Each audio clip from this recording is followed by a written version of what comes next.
Enregistrer.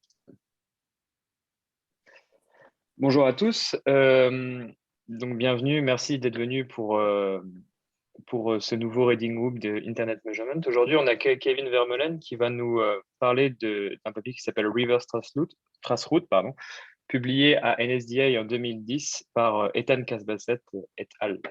Je te donne la parole, Kevin. Ok. C'est bon, vous voyez mon écran? Ouais, on voit ton écran. Alors, hop.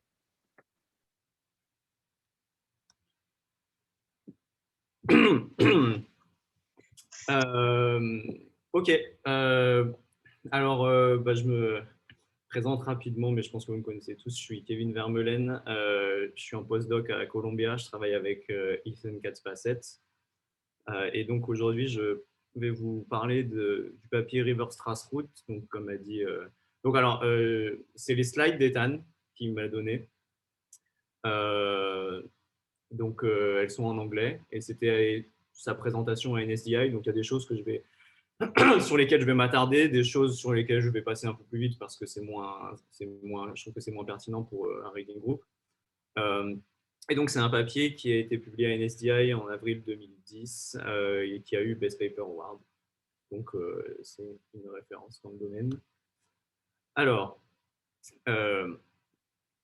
lors de la présentation intitulée « Un guide pratique pour diagnostiquer correctement avec Traceroute à Nanog en 2009 », Richard Steinbergen a dit la phrase suivante: « L'outil numéro 1 est Traceroute et les chemins asymétriques sont la principale limitation parce que le chemin de retour est complètement invisible. » Et donc, la communauté et les opérateurs, ils ont besoin d'un outil pour voir le chemin de retour.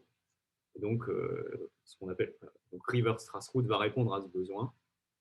Et surtout, le grand challenge, c'est comment on fait sans contrôler la destination.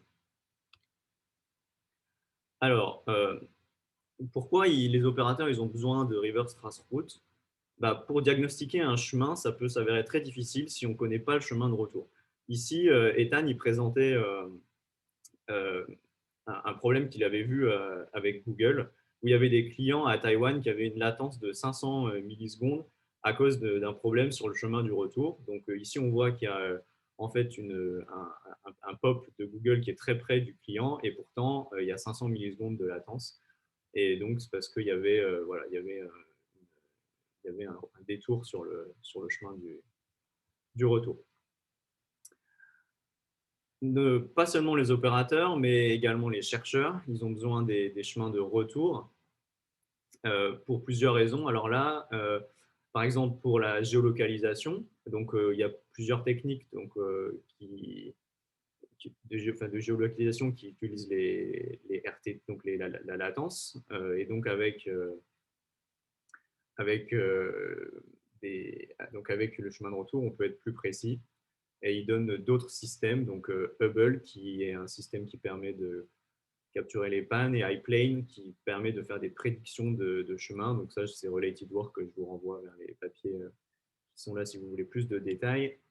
Et donc, on va rentrer dans le vif du sujet. Alors, n'hésitez surtout pas à m'interrompre parce que Reverse Traceroute, c'est un énorme système qui utilise des techniques qui ne sont pas forcément très simple à comprendre. Et du coup, si vous avez une question, n'hésitez pas à m'interrompre et me demander de répéter ou plus de reformuler. Donc, quelles sont les principales idées de Reverse Traceroute? Donc ici, on a une source S et une destination B, et on veut le chemin qui va de D à S sans contrôler D. Et donc, la première idée, ça va être de dire, bon, on ne contrôle pas D, mais on contrôle des vantage points, donc des points de mesure, qui peuvent nous aider à trouver le chemin de D vers S. Et comment on fait ça en fait? Eh bien, on va commencer par faire des traces routes depuis tous les vantage points qu'on a vers S. Et ça, c'est ce qu'on va appeler un atlas de trace-route. Et donc, l'idée, c'est de dire, bon, bah, si jamais le chemin qui va de D à S, il intersecte un des trace-routes qu'on a, et ben, le reste du chemin, on n'a pas à le mesurer parce que on dit qu'il va suivre le chemin, il va suivre le reste du trace-route. Et ça, c'est possible parce qu'il fait l'hypothèse de destination-based routing. Et donc, qu'est-ce que ça veut dire, destination-based routing? Ça veut dire que, imaginons que j'ai découvert R1, qui est le premier reverse hop, donc le premier hop du chemin entre D et S. Eh bien, le chemin entre R1 et S, il est destination-based, ça veut dire qu'il ne dépend que de S. Et il ne dépend pas du chemin qui est entre D et R1, donc de ce qui est avant. Okay. Donc ensuite, si on continue et qu'on découvre d'autres routeurs sur le chemin, donc tout l'enjeu, en fait, ça va être de découvrir ces routeurs. Mais pareil, ici, j'arrive à R3, destination-based routing, le chemin de R3 à S ne dépend que de S, et pas du chemin qui est avant, entre D et R3. Et donc ici, quand R4 intersecte le chemin depuis V1, le trace-route qui va de V1 à S, eh bien, je peux dire, OK, bah, le reste du chemin entre D et S, c'est le trace-route, c'est la portion, le trace-route qui va entre R4 et S. Et ça, c'est en faisant l'hypothèse de destination-based routing. Est-ce que jusque-là, c'est bon pour tout le monde? Il n'y a pas de questions? Ah, je vois Ah, que... ouais, pardon. À quel point c'est vrai sur Internet, cette hypothèse? C'est Ah, tout le temps ça ou des fois c'est pas vrai? bah, je te laisse réfléchir. Peut-être que tu peux... Enfin, il y a un cas facile, il y a un cas très facile où en fait, c'est pas vrai. Ok, moi je réfléchis pendant ta présentation. J'y reviendrai après hein, à cette hypothèse-là, mais on pourra... évidemment, elle va être discutée après. Voilà, donc une fois qu'on intersecte, donc ce que je disais, qu'on intersecte le trace-route, pas besoin de mesurer plus loin.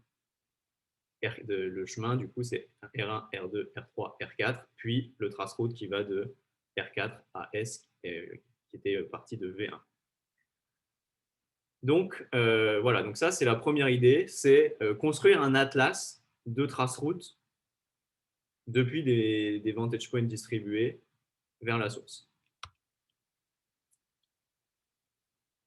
La question, ça va être comment découvrir R1, R2, R3 et R4 lorsqu'on n'a pas de trace-route qui passe par ces routeurs. Voilà, how do we get segment? Alors là, les idées, ça va être d'utiliser des options, donc des options IP. Alors, les options IP, c'est des options donc, que vous pouvez mettre dans le header. Il y en a beaucoup dans IP. Et il y en a notamment une qui s'appelle record route. Et donc, record route, qu'est-ce que ça fait? Ça va enregistrer. Donc, quand vous envoyez un paquet avec l'option record route, les routeurs qui sont sur le chemin, ils vont inscrire leur IP dans le champ prévu à cet effet de l'option. Okay, et vous avez 9 slots au maximum. Ça veut dire quoi? Ça veut dire que, imaginons que je veuille découvrir la route entre D et S, donc ça veut dire trouver R1, R2, R3, R4, R5, R6. La première chose que je peux faire, c'est envoyer un record route depuis S. Et donc, qu'est-ce qui va se passer? Eh bien, les routeurs sur le chemin aller, donc F comme forward, ils vont remplir le record route. Ici, donc F1, F2, F3, F4, F5. Et ensuite, s'il reste de la place, donc s'il y a moins de 9 hops entre S et D, les routeurs qui sont sur le chemin de retour, ils vont remplir à leur tour le header. Et donc, ici, par exemple, on pourrait aller jusqu'à sans doute R4.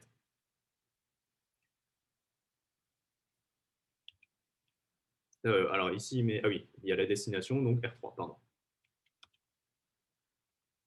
Bon, le problème, c'est évidemment, c'est pas si simple parce que en pratique, les chemins, bah, ils sont pas 9 hop, ils sont beaucoup plus.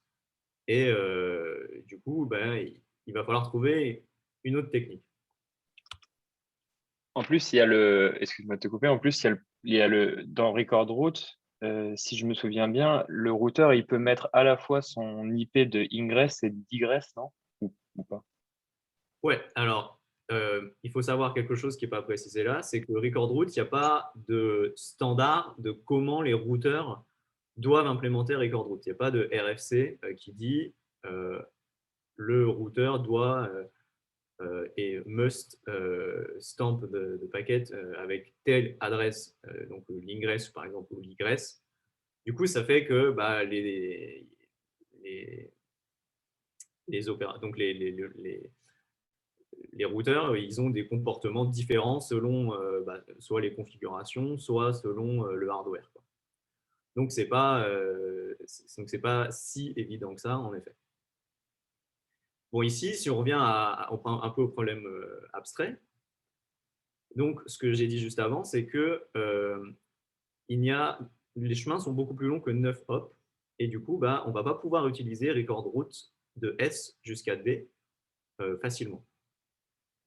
L'idée, du coup, ça va être de dire, OK, S, il n'est peut-être pas à 9 hop away de D.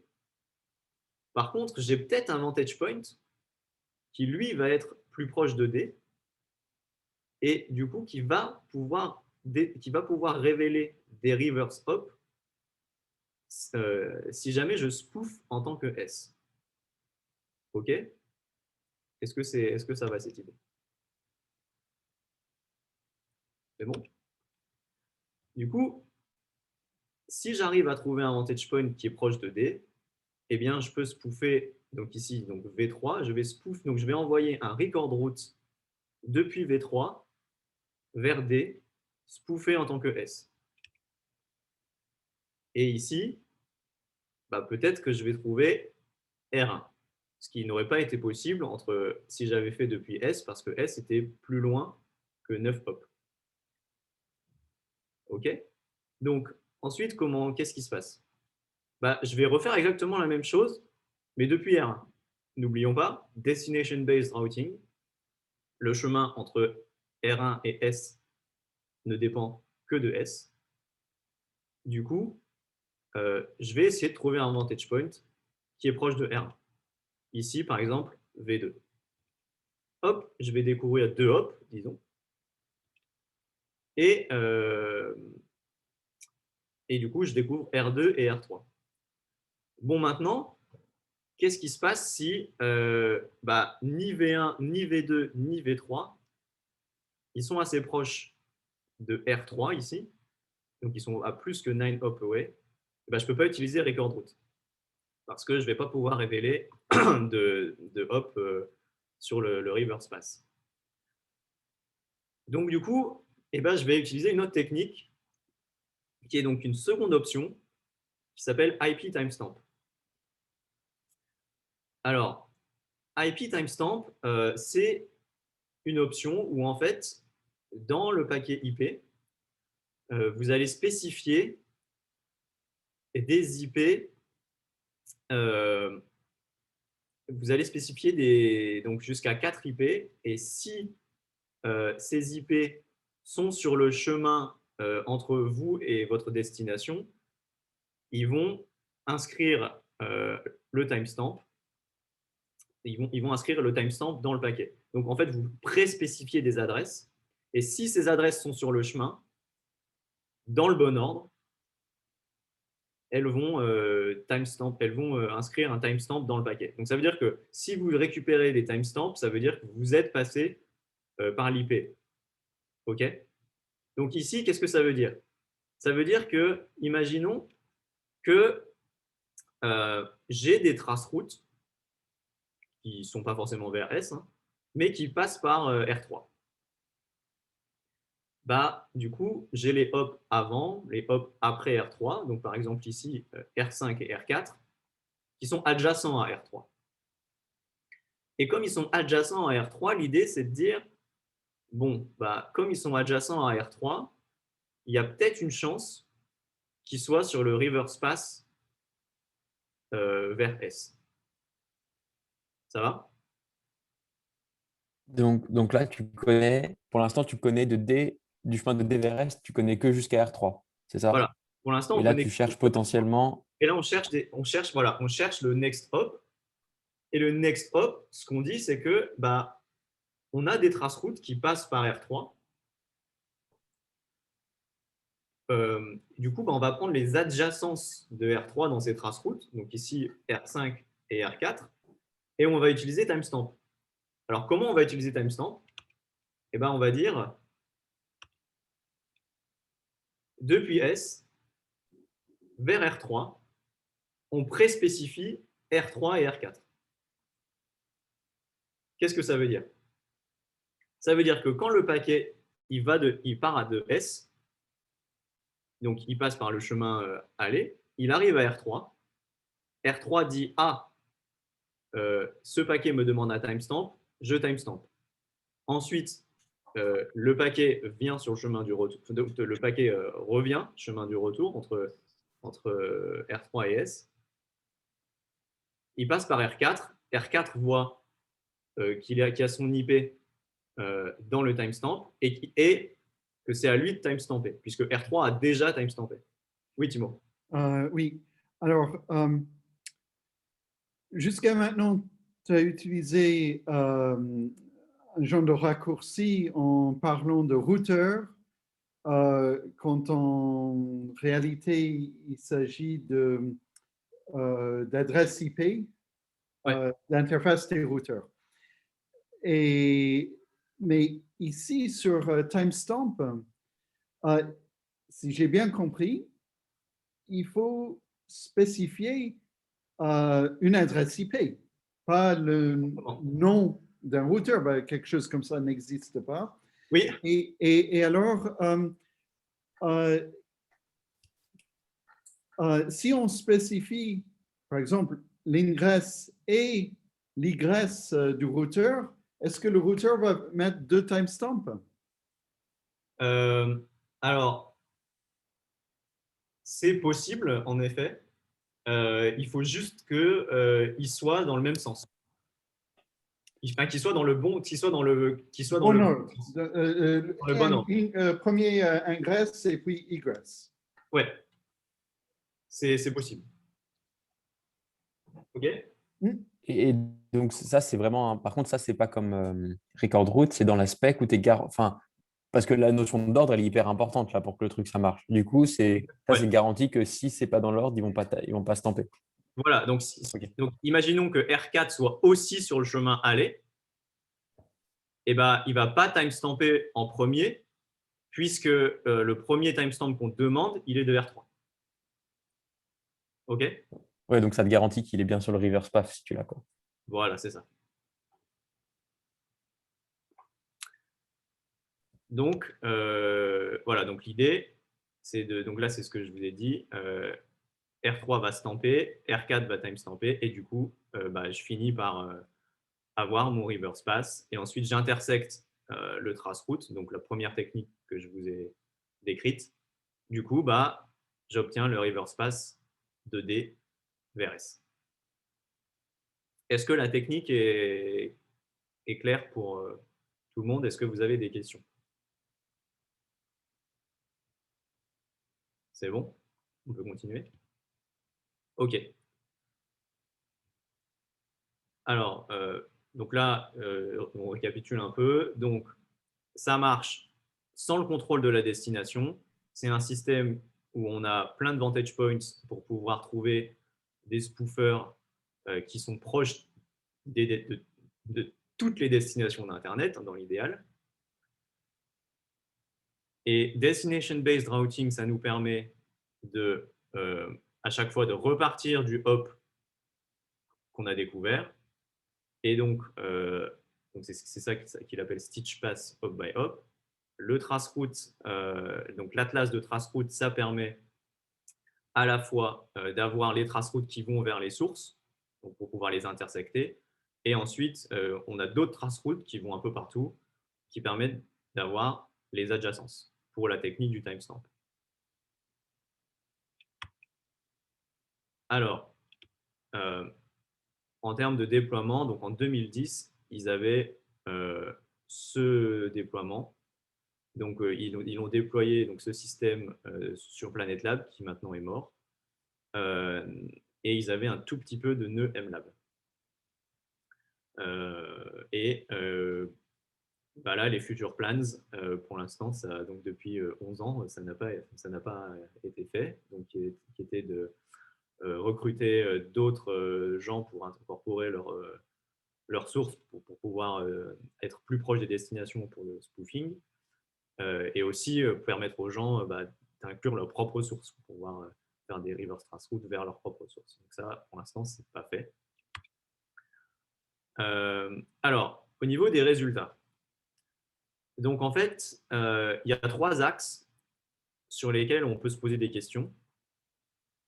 Ah oui, alors, juste une dernière chose avant de passer donc à l'évaluation. Qu'est-ce qui se passe si jamais je suis ici, donc au niveau de R3, et qu'il n'y a aucune de mes adjacences qui fonctionne? En fait, je lance des timestamps et il n'y en a aucun parce que peut-être que R4 ne répond pas à timestamp, ça c'est totalement possible, et du coup, je ne sais pas finalement. Bon, la dernière idée qui n'est pas montrée ici, c'est de dire, bon, on va dire, OK, le chemin, il est peut-être symétrique, et du coup, ce qu'on fait, c'est qu'on fait un trace-route depuis S vers R3, et on dit, le hop sur le reverse pass, c'est le hop avant R3. OK, c'est ce qu'on appelle le assume symétrie. Donc ça, ouais. Pardon, excuse-moi. Est-ce que tu peux pas vérifier cette hypothèse de symétrie du coup avec la technique des timestamps? Parce que tu fais l'hypothèse de symétrie, puis du coup Ah ben non, parce que tu n'auras pas les. Si, est-ce que tu pourrais pas, en faisant ça, tu remets dans tes timestamps tu inverses juste le chemin En fait, dans un sens. alors tu peux vérifier la symétrie, mais le problème c'est que si l'IP ne répond pas à timestamp, qu'elle soit sur le forward ou reverse pass, tu le verras pas. Ok. Et donc voilà. Donc du coup l'idée c'est de dire ok, si j'ai aucune de mes techniques qui fonctionne, je vais faire un trace-route depuis S vers R3 et je dis que le hop juste avant R3 c'est le next reverse hop. Donc ça, on va y revenir après, mais c'est potentiellement problématique, on est tous d'accord, puisqu'il n'y a pas de garantie que ce soit vrai.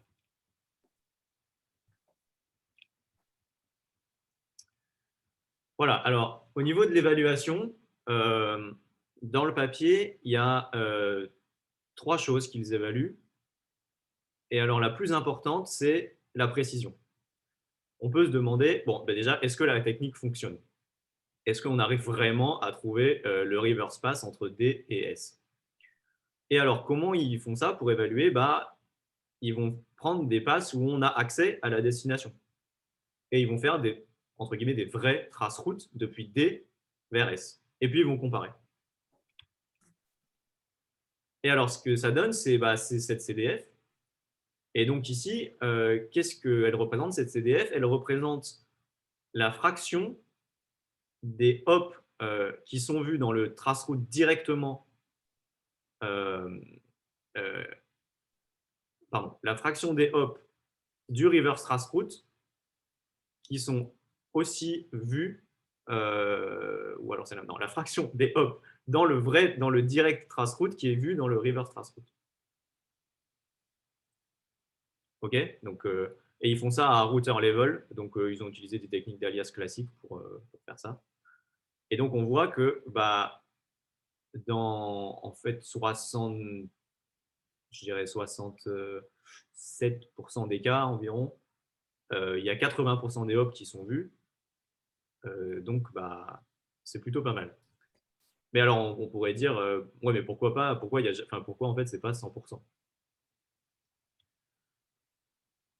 donc, on peut réfléchir à la question après, mais ici, on voit aussi que lorsque vous faites que assumer, donc supposer que c'est symétrique, vous vous plantez en fait, parce que vous avez beaucoup moins de hops qui sont pareils. Donc ça veut dire que donc ça veut dire que les chemins sont plutôt asymétriques.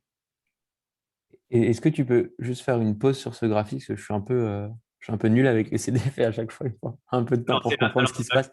Ok, c'est la complementary CDF. Donc en fait, là, en X, tu as la fraction, donc la fraction des hops de ton traceroute direct de DST vers SRC qui sont aussi. Ça, c'est ton traceroute direct de DST vers SRC, c'est ta ground truth. C'est le cas où tu contrôles DST et tu fais un ground truth, c'est ça? Exactement. Ok. Ok. Et donc, par exemple, si on prend là où il y a mon curseur, ça veut dire qu'il y a environ 67% des reverse traceroutes qui voient 80% des hops du traceroute direct. Ok. Donc, tu en as 70% qui matchent à 80% la ground truth, quoi. Voilà, c'est ça. Ouais, ok. Donc, c'est plutôt pas mal. Ok, Alors, je vois. ok, c'est bon.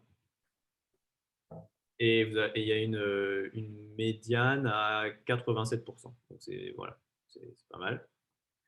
Et ça, c'est si on regarde au lieu de router level, pop level, évidemment, c'est encore mieux.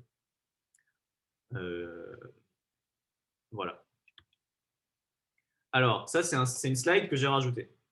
Les limitations du système.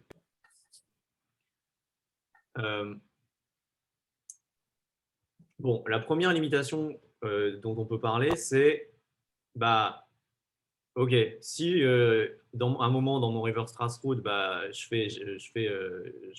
dis que c'est symétrique, c'est problématique puisque je sais pas si c'est vrai. Donc finalement,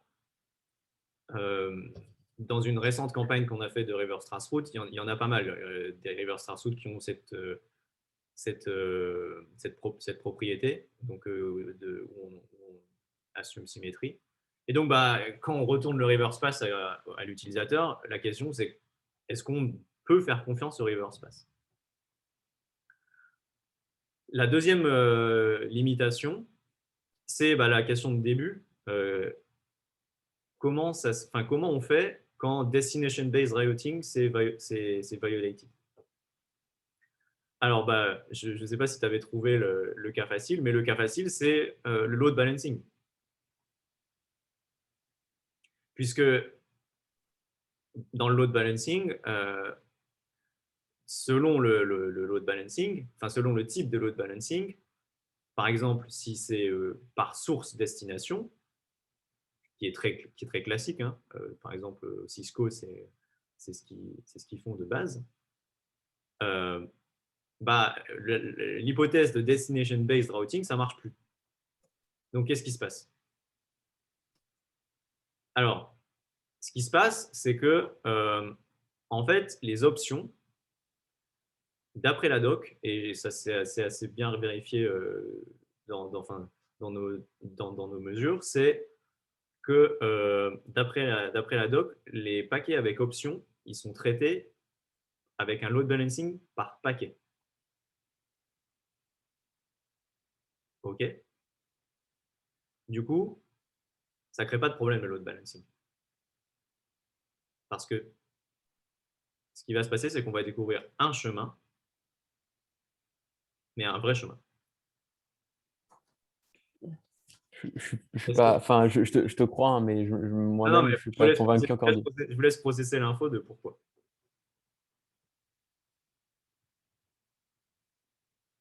Si ce n'est pas clair pour vous, vous dites. Avec l'option timestamp, je vois bien pourquoi ça marcherait. Avec oui, ça marche à chaque fois parce que tu n'as qu'un seul paquet de toute façon. Donc, ça marche parce qu'il n'y en a qu'un seul, quoi. Mais ouais. Enfin, ouais. Oui, ça plus le destination based, tu peux combiner deux trucs et ça fonctionne. C'est bon du coup pour le load balancing? Ok.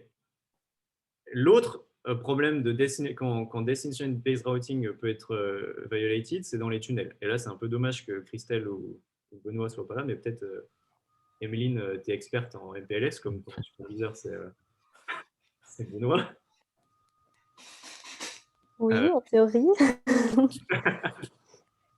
Alors, pourquoi c'est un problème dans les tunnels? Alors, ça peut être un problème dans les tunnels parce que quand il y a certains routeurs dans les tunnels qui ne vont pas avoir la table de routage complète et qui vont juste se baser sur on va dire le label switching. Okay, donc, revenons à notre exemple ici et supposons que R3 il soit dans un tunnel, à l'intérieur d'un tunnel, et qu'il ait une table de routage incomplète. Ça veut dire qu'en fait, il n'a pas la route vers S. Par contre, il sait quel est en gros, quand un paquet vient depuis R2, on va dire un paquet qui doit forward, un paquet basé sur un label, il sait, parce que c'est juste le label qui lui dit je sais quel next hop je dois utiliser. Maintenant ici, le problème, c'est que le paquet ne va pas venir de R2. Disons que le record route il vienne de S, bah R3, il n'a pas la table de routage complète. Donc, qu'est-ce qu'il va faire? Bah, imaginons qu'il n'ait pas la route vers S, et bah, il va l'envoyer sur la route par défaut. Et la route par défaut, ce n'est pas forcément la route qu'il aurait suivie avec le label. Est-ce que c'est clair? Non, je suis nul aussi là.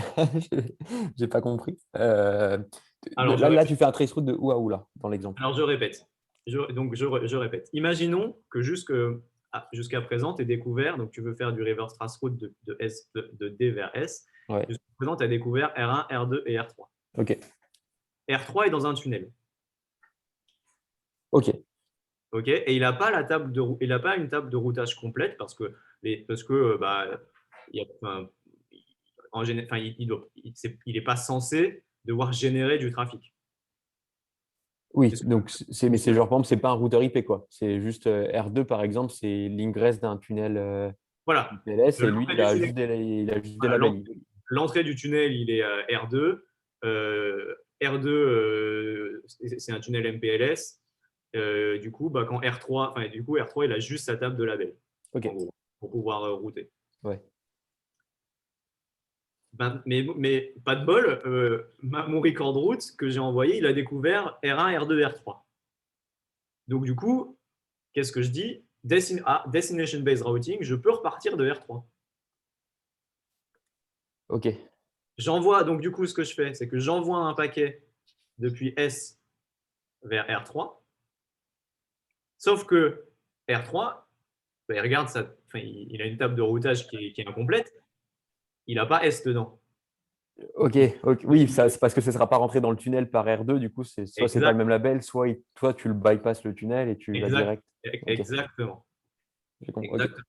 Du coup, ça peut potentiellement créer des problèmes. Alors, ces phénomènes-là, ils ont été étudiés dans un papier de Tobias Flack et co-auteur, qui s'appelle Quantification of Violation of Destination-Based Routing, qui fait suite à ce papier, donc Ethan est co-auteur dessus, justement où ils se sont interrogés sur est-ce que c'est grave ou pas pour la technique. Donc voilà, ça c'est en gros les deux problèmes majeurs pour dessiner. Alors load balancing, on a vu que c'était pas un problème. Tunnel, ça peut être un problème. En réalité, ce qu'on trouve dans le papier de Tobias, c'est que c'est assez rare que ça crée des problèmes de l'ordre de 3%, je pense, qui ont un AS-pass qui est différent. Ouais. Timo? Tu dis que load balancing, ce n'est pas un problème, mais tu es d'accord que on ne trouve pas les multipaths, on trouve Ah, un seul chemin. oui, on trouve un seul chemin. Alors, une extension qui peut être assez, on va dire, facile à mettre en place, c'est de répéter donc, vu que le load balancing est fait par paquet, on peut répéter les mesures en fait pour découvrir les différents chemins. Mais ça coûterait un overhead. C'est une extension à laquelle on avait pensé, mais c'est possible, quoi. Enfin, la dernière limitation, c'est pourquoi ce système il passe pas à l'échelle. Bon, la première question, c'est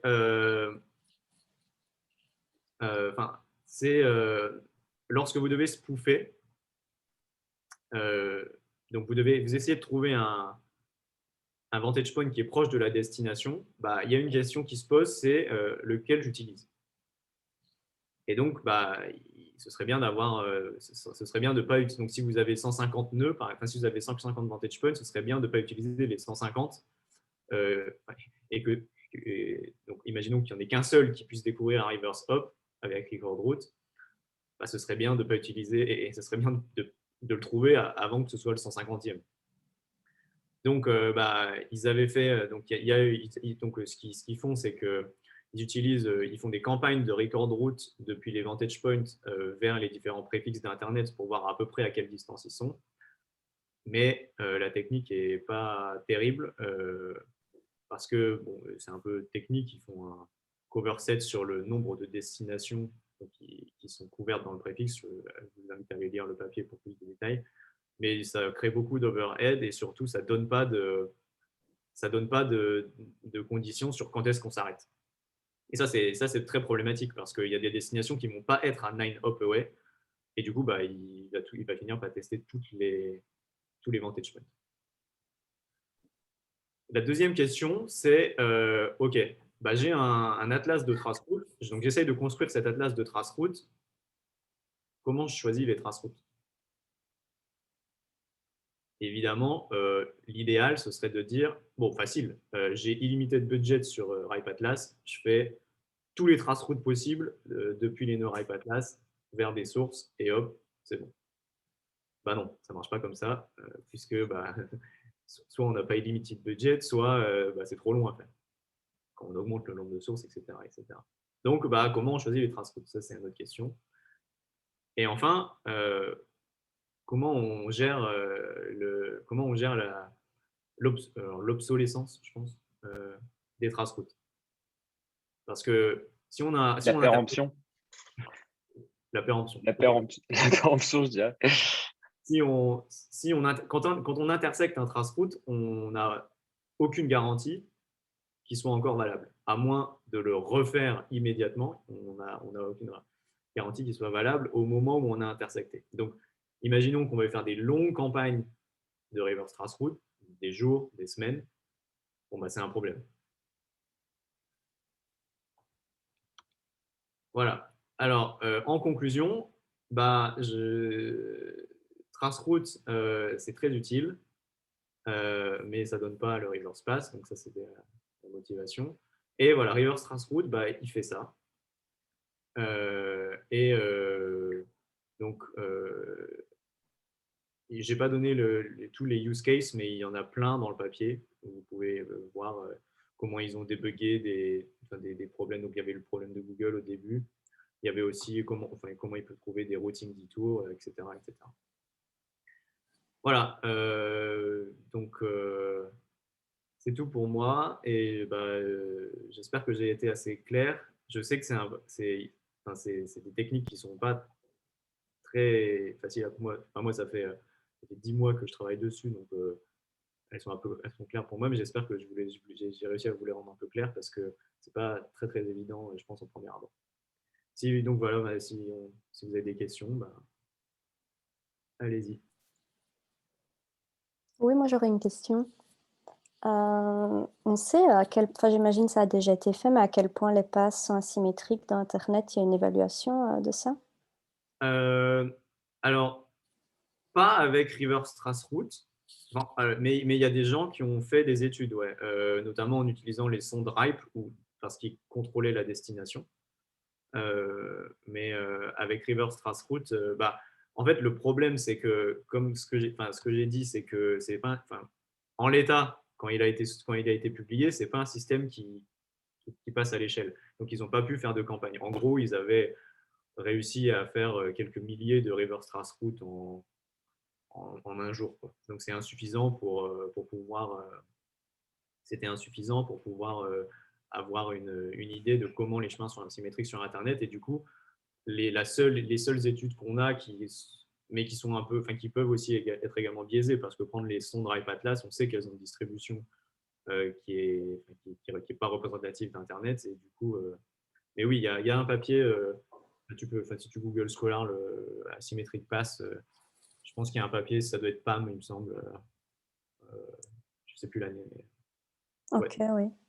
Et à quel point leur outil, il fonctionne vraiment? Genre, t'as pas donné, sur tous les reverse traceroutes qu'ils essayent de faire, combien aboutissent réellement, ou est-ce qu'il y en a qui restent inconnus? Alors, bon, C'est pas la partie coverage que tu as fait sauter, en fait. oui, alors voilà. Alors, ce que je peux dire, sans trop dévoiler de résultats qui sont en cours de soumission, c'est que, alors, qu'est-ce que je peux dire? Je peux dire que il y a des techniques qui sont possibles pour déjà savoir est-ce qu'un measurement, on peut le trust ou pas.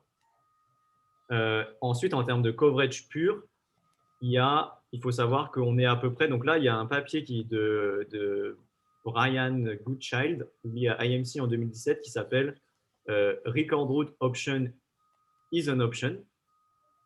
Et là, en fait, il donne le coverage en termes de distance de record route par rapport à tous les nœuds dont il dispose.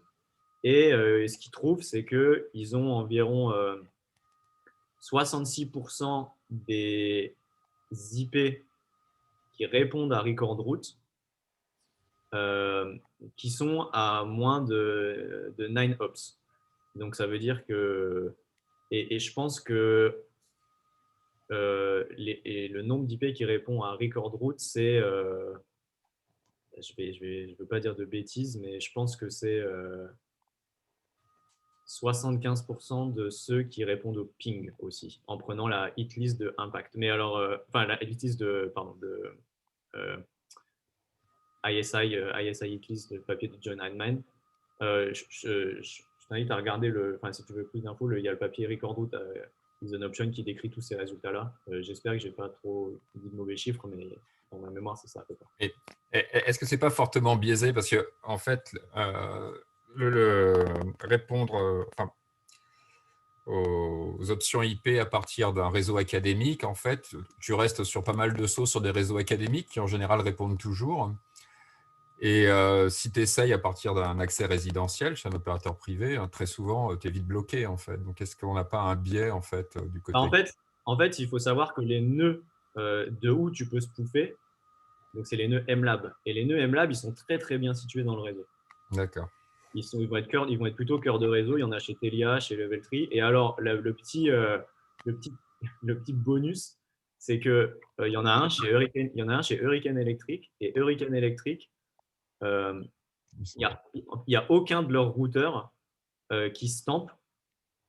Donc, du coup, en fait, et ils sont, globalement, il n'y a aucun de leurs routeurs qui stamp, mais ils sont à one hop ou two hop away de n'importe quel AS.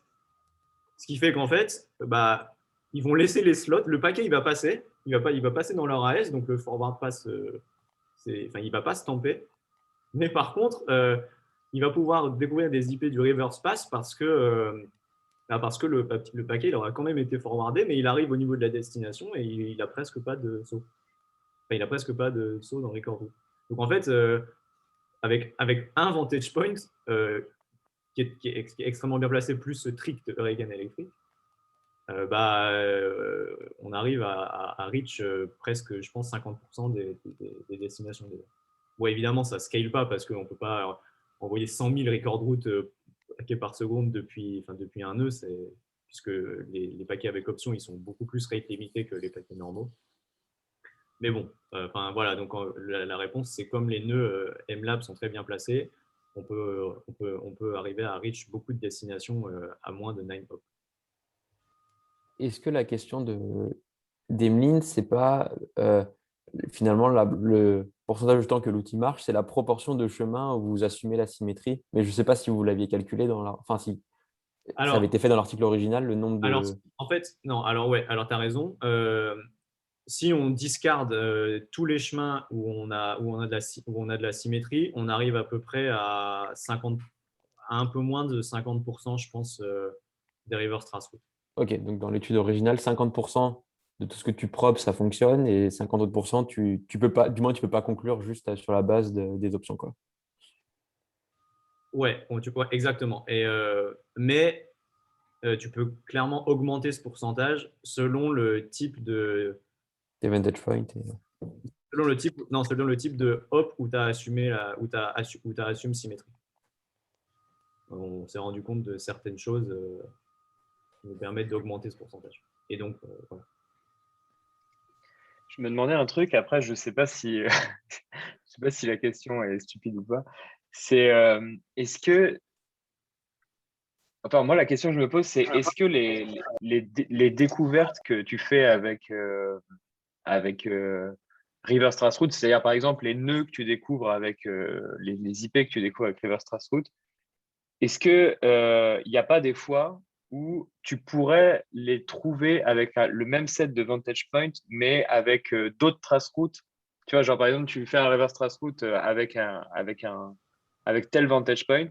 Est-ce que les découvertes que tu fais, tu pourrais pas les trouver avec un forward pass d'un autre Vantage Point? Et à quel point les reverse traceroutes, enfin, les découvertes que tu fais dans la reverse traceroute sont uniques et ne pourraient pas être trouvées autrement, quoi. Bah, ça, c'est l'Atlas qui te répond à cette question. Ouais. Mais ton Atlas, mais c'est pas un oracle, quoi. Tu veux pas, être sûr. Tu veux dire, si j'avais accès à tous les vantage points de la Terre, à quel point Non, si tu pouvais faire n'importe quelle traceroute depuis ton set de vantage point. Tu vois, je me dis, en fait, ce que je me demande, c'est à quel point les nœuds que tu vois, les IP que tu vois, ils pourraient pas se retrouver dans des traceroutes classiques d'un autre vantage point.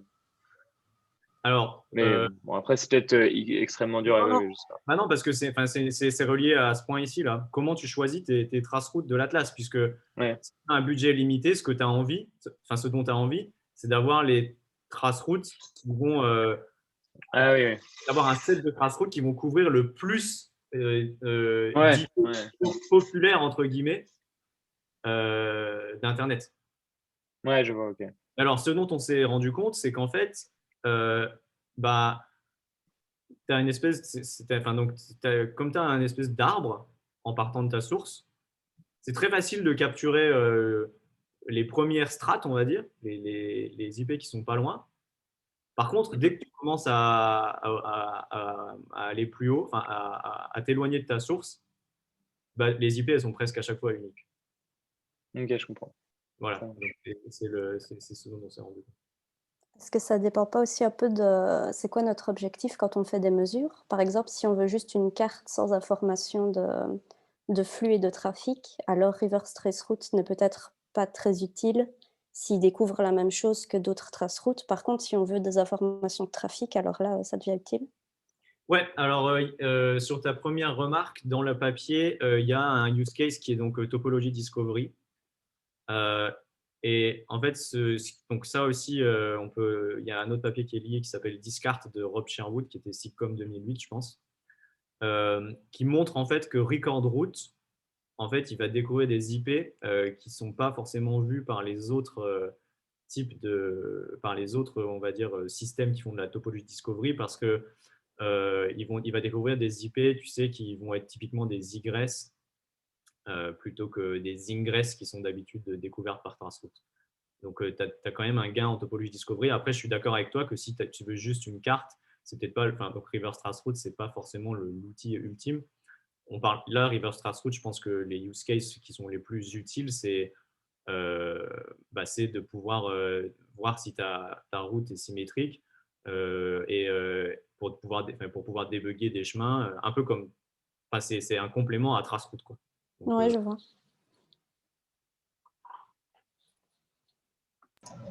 Bonjour. Salut Marco. Désolé, je suis arrivé un petit peu en retard, donc j'ai loupé le début de ta présentation. J'ai vu juste la fin, mais j'ai rattrapé en regardant vite fait les slides d'Ethan qui étaient en ligne là, pour NSDI. Ouais. Alors, quelques petits points par rapport à la symétrie des chemins. En fait, tu peux déjà. Donc, ça, c'est plus par rapport à Emeline. La question de Emeline, en fait, tu as déjà de la symétrie au niveau BGP. Donc, mécaniquement, tu en auras au niveau IP. Donc après, la question, c'est quand tu dis quelle fraction de chemin, est-ce que tu raisonnes au niveau à espace, est-ce que tu raisonnes au niveau IP, est-ce que tu raisonnes en nombre de chemins, est-ce que tu raisonnes en volume de trafic? Bon, il faudra clarifier un petit peu la question, mais clairement, tu vas avoir de la symétrie au niveau de ton truc. Donc, en ce sens, reverse traceroute peut avoir un intérêt. Par rapport à la remarque de Mathieu, sur en gros la fraction de découverte que tu vas avoir avec du reverse traceroute, c'est sûr que si tu mesures, si tu as deux vantage points A et B qui sont sous ton contrôle, que tu fais une mesure de A vers B et de B vers A, bon, là on voit que reverse traceroute, il y a de fortes chances qu'ils ne servent pas à grand chose parce que tu vas découvrir la même chose. Et après, si tu déformes un petit peu le cas, si tes destinations, elles sont pas trop loin de vantage points qui sont sous ton contrôle, il est probable que reverse traceroute ne te révèle pas grand-chose de neuf à part l'extrême bout qui est près de la destination intuitivement. Enfin, moi, c'est comme ça que je l'intuite. Mais le gros problème, c'est que très souvent, tu as très peu de vantage points. Et donc, du coup, tu as une méconnaissance de l'Internet plus tu t'éloignes de tes vantage points, en fait. Puisque tu as plus de chances en fait, de ne pas avoir de vantage point à proximité de tes destinations, vu que tu en as très peu. Donc, en ce sens, là encore, j'ai envie de te dire que reverse traceroute peut te révéler des chemins intéressants. Par contre, moi, la question que je me pose, c'est que si j'ai bien compris les slides d'Ethan, ça repose sur la fonctionnalité record route qui ne stocke qu'un nombre limité de hops. Donc, comme tu le disais, ce qui va être déterminant, c'est que ton reverse traceroute, tu le lances depuis un AS assez central. Donc, tu parlais d'Hurricane électrique tout à l'heure, pour être pas trop loin en fait des bords de l'Internet vers lesquels tu probes. Donc ça, c'est une première limitation, c'est assez clair. Et donc, du coup, ça veut dire que tu vas plutôt bien prober des chemins qui partent du milieu de l'Internet vers les bords, mais pas trop des chemins transversaux, à mon avis. Ça va être la première limitation, c'est-à-dire que tu vas avoir vraiment une bonne découverte des arcs montants et descendants, si tu veux, mais pas trop des arcs transversaux de l'Internet. Et l'autre point aussi qui me gêne un petit peu, c'est que comme toute fonctionnalité embarquée dans une mesure, j'imagine qu'il faut que le routeur accepte de compléter ta mesure reverse traceroute pour l'enregistrer dans le paquet, si j'ai bien compris ce que fait reverse traceroute. Donc, est-ce que, en gros, tu ne vas pas avoir un max d'étoiles pour parler traceroute? Donc, il y a des comportements. En fait, c'est un seul paquet, un record route, donc il n'y a pas de notion d'étoile. Ouais. Ça, j'entends bien hein, qu'il n'y a pas de notion d'étoile, mais je veux dire, le long de ton chemin reverse, tous les routeurs ne sont pas obligés de s'enregistrer. Voilà, exactement. Donc ça, en effet, c'est un problème. Et ça, donc si tu regardes le papier IMC 2017 de Brian, il parle de ça et il quantifie un peu le phénomène. Le résultat principal, c'est que bon, déjà, tu as très peu d'AS qui entièrement désactivent record route, excepté Hurricane électrique, hein, par chance. Mais voilà, donc il y a très peu d'AS qui font ça. Ensuite, il faut aussi savoir quand même que en fait, c'est un peu plus complexe que les arcs transversaux montants et descendants parce qu'il est possible, en fait, il y a des nœuds MLab qui sont dans des IXP. Ouais. Et donc, en fait, du coup, tu peux très bien tomber sur dans les IXP, tu peux à la fois tomber sur du transit, sur du highball, sur du access, et du coup, du coup, tu vois, c'est pas si. Enfin, c'est pas si Oui, non, mais ça, coverage. ça, je suis d'accord. Tu vas pouvoir en trouver des transverses qui sont, on va dire, dans les IXP où tu es positionné, mais des transverses qui sont dans le fin fond de l'Internet. Enfin, c'est les chemins que tu vois jamais, hein, ceux-là. Donc, c'est un peu la masse noire, la matière noire de l'Internet, si tu veux. On sait qu'ils existent, mais on les voit pas, quoi. Donc, il y aura toujours des choses que tu verras pas, quoi. Mais ça, c'est inévitable. Hein,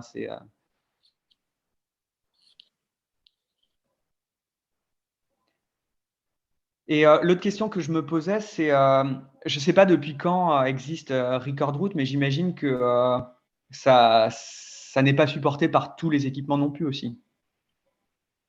Pas supporté dans quel sens? Dans le sens où oui, il y a des routeurs. Enfin, il y a des routeurs qui dropent les paquets record route. Enfin, en fait, il y a des routeurs qui dropent les paquets avec option. Enfin, ouais, ou qui les supportent juste pas, qui se disent, ouais, je sais pas ce que c'est ce truc, je m'en fous, Oui, quoi. oui, bah alors là, enfin, il y a différents comportements possibles. Soit il forward sans stamp, soit il drop.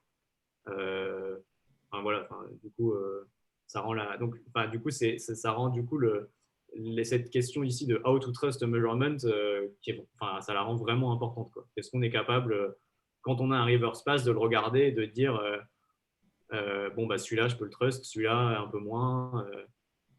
Voilà. Et j'avais une dernière question. Là, sur ton slide, il y a marqué, il est question de spoofing, mais tu fais vraiment Enfin, j'ai pas l'impression qu'il y ait besoin de faire de spoofing quand tu fais du record route. Donc, est-ce que c'est un abus de langage ou est-ce qu'il y a quelque chose qui m'a échappé? Bah, en fait, alors, au début, j'ai expliqué que tu sais que record route, tu peux mettre que 9 hops.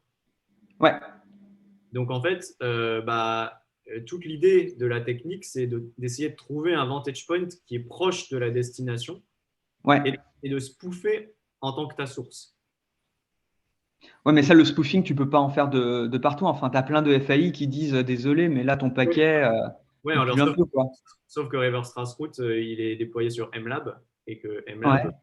MLab a des accords avec leurs nœuds, ils sont dans les AS et ils ont des accords avec les AS pour pouvoir faire ce type de mesure. Ah, donc ils ont le droit de spoofer, d'accord. Ouais, Parce ouais. que généralement, c'est pas possible, en fait. Oui, oui, si tu essayes de spoofer du lipsys, je pense pas que tu Ah arrives. non, là, ça va. Je suis même pas sûr que ça va sortir du lipsys, en fait, hein. C'est possible, ouais. Par contre, tu vas recevoir des petits mails rapidement. Ça, je sais pas. Les mails, c'était. Je me souviens, c'était Kevin qui mettait son adresse mail dans ses paquets de mesures. Au fait, je vous spam, c'est normal, c'est moi.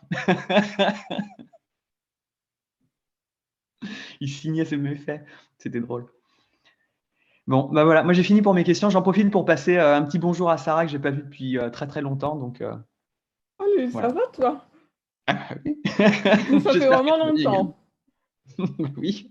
Souvenir, souvenir. n'est-ce pas?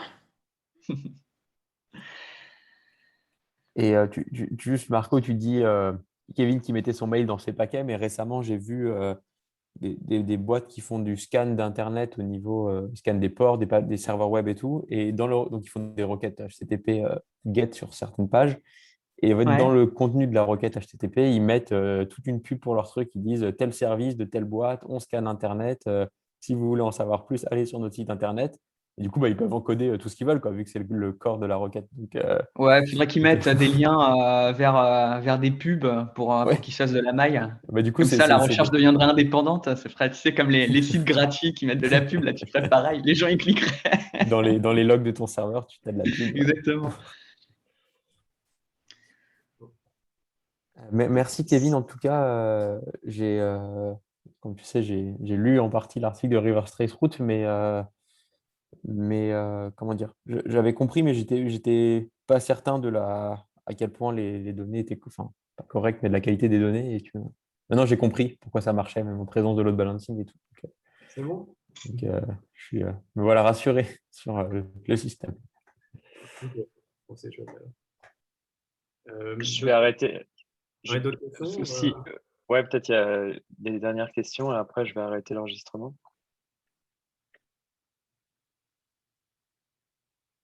Bon, je vais arrêter l'enregistrement du coup. Ok.